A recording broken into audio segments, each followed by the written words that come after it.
एक दिन जब अर्जुन रिया दीदी से उनके कमरे में बात कर रहा था, तब मैं खिड़की के वेंटिलेटर से छुपकर उन्हें देख रहा था। फिर मैंने अपने मोबाइल के कैमरे से उनकी कुछ तस्वीरें खींच लीं। अर्जुन, जो हमारे पड़ोस में रहने वाला एक चित्रकार लड़का है और 26 साल का है, वह मेरी बड़ी बहन रिया दीदी, जो 30 साल की है, से छुप छुप कर बात करता रहता था।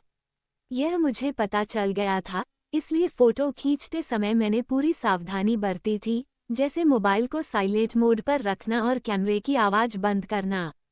तब मेरे पास अच्छी क्वालिटी का कैमरा वाला मोबाइल फ़ोन नहीं था, इसलिए मैंने अपने दोस्त का मोबाइल लिया था। फिर मैंने वे सारे फ़ोटो अपने लैपटॉप में डालकर और दोस्त के मोबाइल से डिलीट करके उसे वापस कर दिया। इसके बाद मैंने फ़ोटो एडिटिंग सॉफ्टवेयर में उनकी ब्राइटनेस बढ़ाई ताकि रिया दीदी और अर्जुन का चेहरा साफ दिखे। फिर मैंने उन तस्वीरों को कलर प्रिंटर से प्रिंट कर लिया। अब मुझे सही मौके का इंतजार था ताकि मैं ये फ़ोटो रिया दीदी को दिखाकर उन्हें डराकर उनसे बात करने के लिए मजबूर कर सकूं।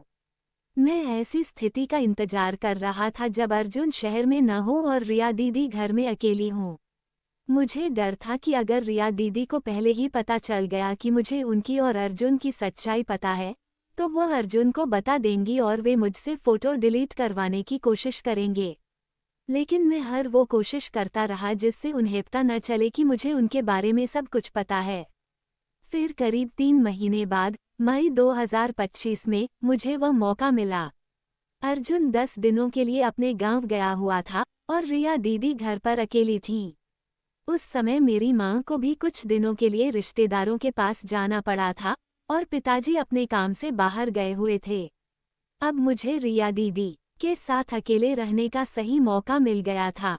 मैंने तुरंत अपनी योजना पर काम शुरू कर दिया। मैंने रिया दीदी की फोटो को एक लिफाफे में डालकर उस पर उनके पति का नाम लिखा और ऐसे दिखाया जैसे ये डाक से आया हो। उस दिन 15 मई 2025 को जब मैं कॉलेज से घर आया तो लिफाफा हाथ में लेकर अंदर गया और रसोई में जाकर रिया दीदी को आवाज दी। वह अपने कमरे से आई। उस समय वह नीले गाउन में थीं। उन्हें देखकर मैं थोड़ा घबरा गया, लेकिन मैंने हिम्मत जुटाई और लिफाफा उनके हाथ में देते हुए कहा, दीदी, यह बाहर पड़ा था, शायद डाक से आया है। रिया दीदी ने हैरानी से लिफाफा लिया और उसे देखने लगी। तब मैं कुर्सी पर बैठकर बोला, देखो ना दीदी, किसका होगा। उन्होंने कहा, मुझे नहीं पता, ससुराल से तो ऐसा कुछ नहीं आता। फिर उन्होंने लिफाफा खोला और अंदर रखे फोटो देखे। पहला फोटो देखते ही उनकी आंखें फटी की फटी रह गईं और चेहरा सफ़ेद पड़ गया। वह चौंक गईं और डर के मारे कुछ बोल नहीं पा रही थीं। तब मैंने धीरे से पूछा, क्या हुआ दीदी, सब ठीक है? जब मैंने पूछा तो दीदी चौंक गईं और धीरे से उदास होकर बोली, हाँ। फिर बोली, शायद यह उनके लिए आया है, मैं इसे रख देती हूँ। ऐसा कहकर वह जल्दी से अपने कमरे में चली गईं।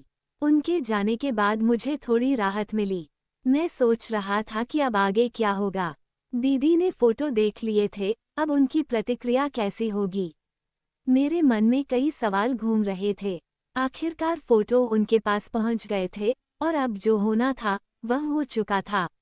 रिया दीदी को बहुत बड़ा झटका लगा था, यह उनके चेहरे से साफ दिख रहा था। शायद वह अपनी भावनाएं मुझसे छिपाने के लिए अपने कमरे में चली गई थीं। लेकिन मैं अपनी योजना के तहत आगे बढ़ना शुरू कर दिया था। अब मुझे अपने मकसद को पूरा करना था। हालांकि मैं टेंशन में था।